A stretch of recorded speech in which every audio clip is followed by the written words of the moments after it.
ప్రేక్షకులకి నమస్కారం. గోపురానికి స్వాగతం.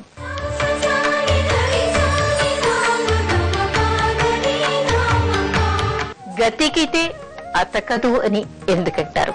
చాలా మందికి పెళ్లి సందర్భాలలో వినిపించేటువంటి మాట ఇది. ఏమిటి అంటే గతకడం అంటే తినడం అని ఇక్కడ అర్థం.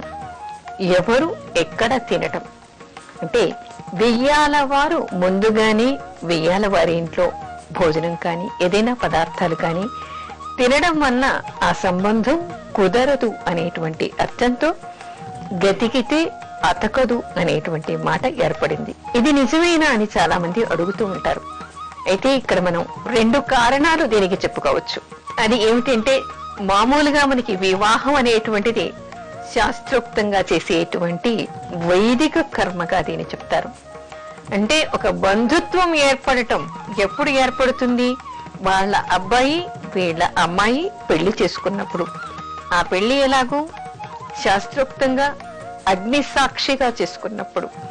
అంటే ఆ కుటుంబానికి ఈ కుటుంబానికి అగ్ని సాక్షిగా ఒక సంబంధం ఏర్పడుతోంది. అంటే ఎంతటి పవిత్రమైనటువంటి కార్యం అది అనేటిది మనకి ఇక్కడ అర్థమవుతుంది. అందుకని అలాంటి సందర్భంలో అలాంటి బంధం ఏర్పడిన తర్వాత వేదోక్తంగా ఆశీర్వచనాలు వచ్చిన తర్వాత మాత్రమే ఒకరి ఇంట ఒకరు భోజనాలు చెయ్యాలి అనేటువంటిది ఇక్కడ నియమంగా చెప్తారు. అంటే ఏమిటి? ఆ బంధం ఏర్పడే వరకు ఒకరి ఇంట ఒకరు తినకూడదు అనేటువంటి నియమం ఇక్కడ కనపడుతుంది. కానీ పూర్వకాలంలో కూడా సీతమ్మ వారికి పెళ్లి కాకముందే ఎప్పుడైతే రాముడు విల్లు విరిచాడో అప్పుడే దశరథుడు ఆ తర్వాత పరివారం అంతా కూడా అక్కడికి వచ్చేశారట. మరి పెళ్లి కాకముందే కదా అక్కడ భోజనం చేశారు. ఇలా చెప్తూ పోతే పురాణాల్లో మనకి అనేక సంఘటనలు కనిపిస్తూ ఉంటాయి.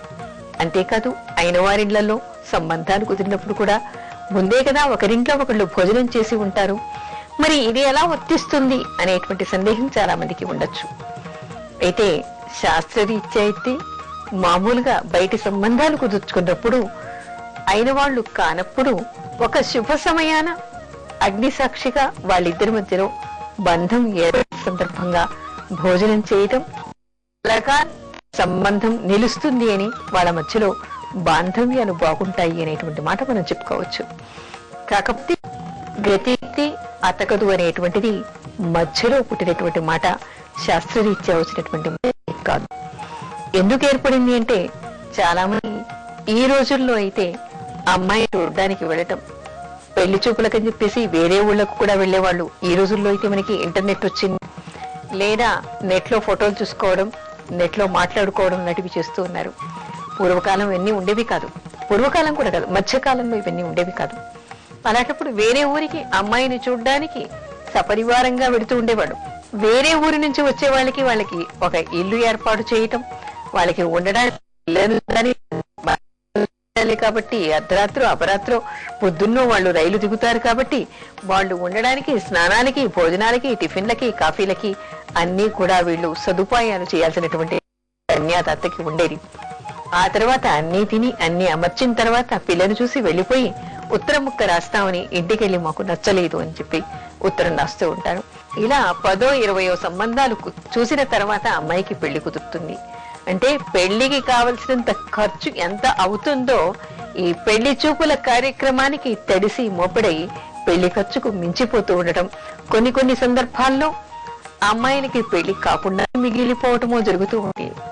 అందుకని మధ్యలో ఎవరో కల్పించి మాకు ఆనవాయితీ లేదండి, మా ఇంట్లో మా పెద్దవాళ్ళు చెప్తూ ఉంటారు, మాకు అచ్చి రాలేదండి, గతికితే అతకదండి, అందుకని మేము ఇలాంటి సదుపాయాలు మీకు చెయ్యలేము, అలా చేయటం వల్ల ఈ సంబంధం కుదరదని మా పెద్దవాళ్ళు అంటూ ఉన్నారు, అందుకని పిల్లని చూసిపోండి, ఆ తర్వాత మీ విషయం చెప్పండి, పెళ్ళైన తర్వాత మాత్రమే మిగతా మర్యాదలన్నీ జరుగుతాయి అనేటువంటి చల్లని కబురు చెప్పేసేవాళ్ళు.